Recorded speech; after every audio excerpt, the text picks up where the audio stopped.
Hey, this thing thinker, if half of the 17 million people who've already watched my videos over the past decade had just hit subscribe, that would mean I could now afford to make all of my videos free for everyone to see. I could be doing free t-shirt and cap giveaways and maybe even offering rewards to anyone with amazing new original Bigfoot or Dogman footage or whatever. So if you want more for free, all you've got to do is press subscribe and the bell. It costs you nothing and we all get more. Thanks. Hey, this thinker, welcome to part 3 of my Bigfoot Hunted by Helicopter series. For everyone who missed part 2, I tried to establish size of this guy back here in the back.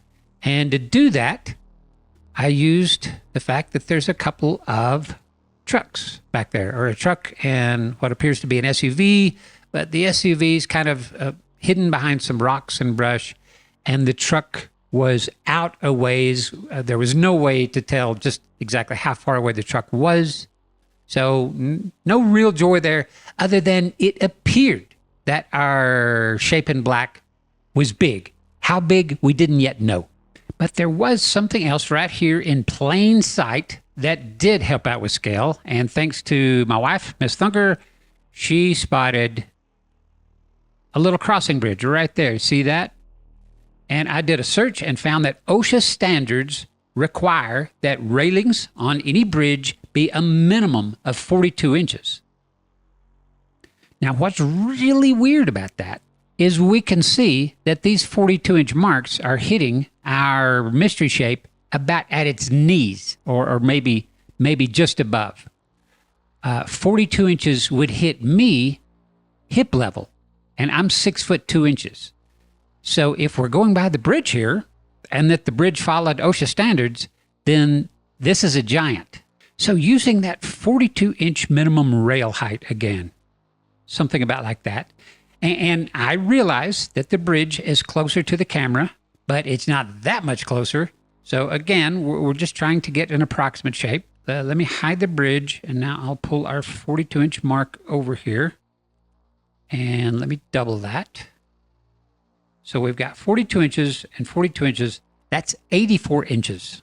84 inches divided by 12 inches is 7 foot, which means that whoever or whatever this is, they're somewhere in the neighborhood of around 7 foot at their chest or shoulder level. Now, here's something really crazy. If that's 84 inches, I'll take a copy of this guy, pull him over here, and I am 74 inches tall, which would mean I'm about a foot lower, shorter,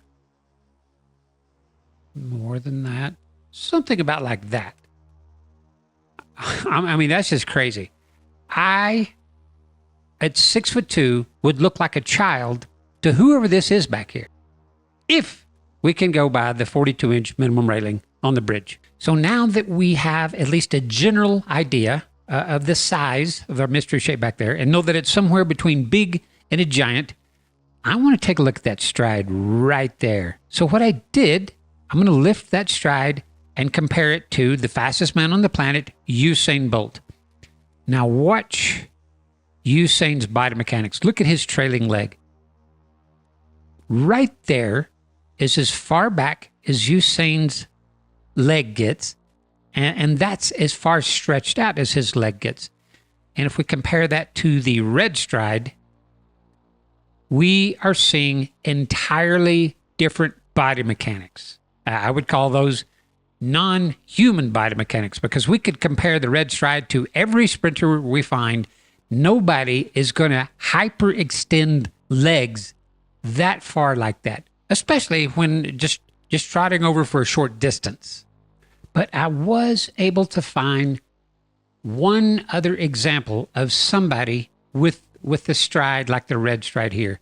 And that comes from a video I covered called like Bigfoot in Ural Mountains or something to that effect, where these two guys are driving along deep snow at night, and this gigantic thing runs out in front of them, crosses the road in 3 enormous steps. What's there? 1, 2, gone.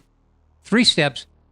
But look at that stride right there. Look how far back that trailing leg is hyperextended.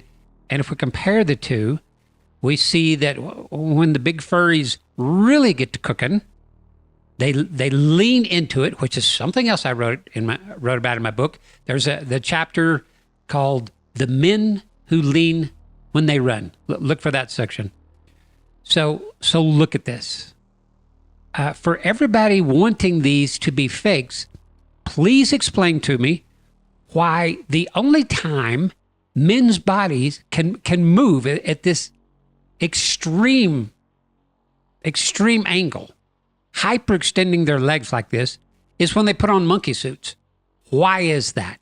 Maybe the most amazing takeaway from this whole thing, and let me zoom in just a little, is that if this is a big furry giant back here, then we're looking at a species that could care less if humans are around, could care less if one of our noisiest contraptions, a helicopter, is right over its head, could care less if people are out there firing, humans are out there firing guns, really loud guns.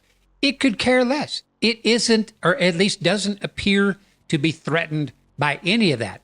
I mean, sure, it kind of shimmied over here out of the way, but once it felt like it was out of the way and back here where the humans weren't looking, it's just hanging out back there watching. So again, why did this happen? I mean, look around.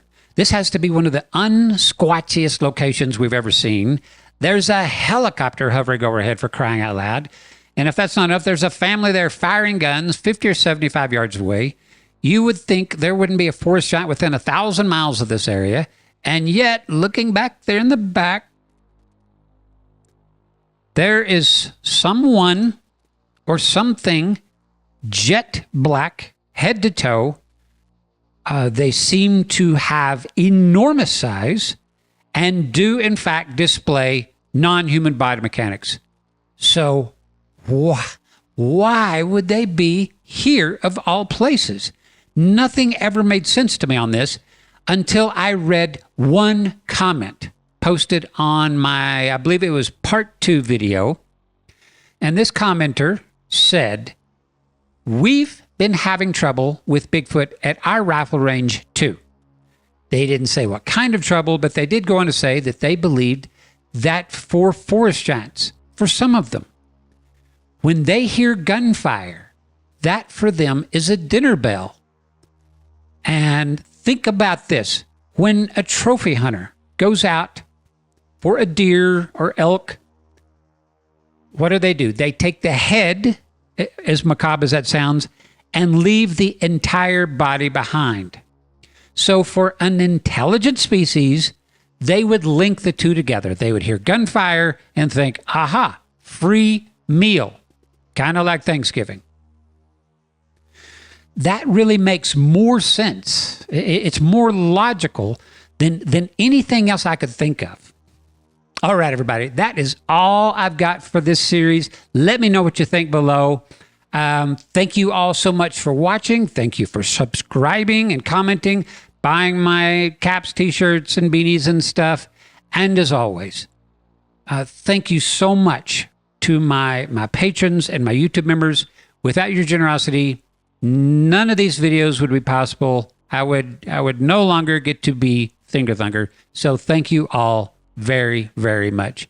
All right, everybody, take care.